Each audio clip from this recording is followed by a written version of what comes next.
Mes esame Ruklos kaime, Paupio globos namuose, mūsų gražioje dideliai įstaigai. Šiuo metu kaip tik vyksta mūsų, jau galim vadinti tradicinę, Paupio šeimų šventė.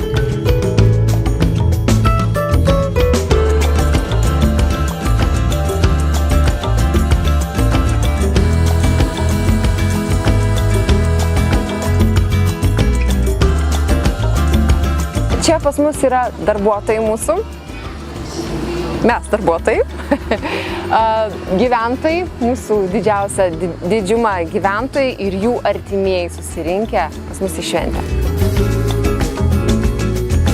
Šiuo metu Paupio globos namuose, bent jau čia Rukloje, mes turime netoli 400 gyventojų.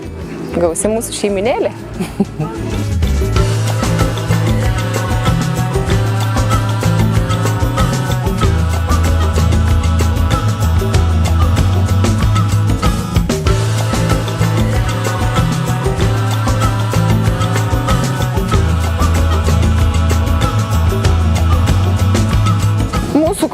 Mūsų komanda labai įvairi.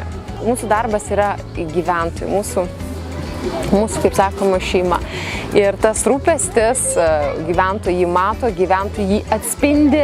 Mes matom šitą taip, kaip jie su mumis bendrauja, kokie yra iš tikrųjų šilti tarp darbuotojų ir tarp gyventojų santykiai. Tas yra man labai svarbu matyti, kaip jie gerai sutaria.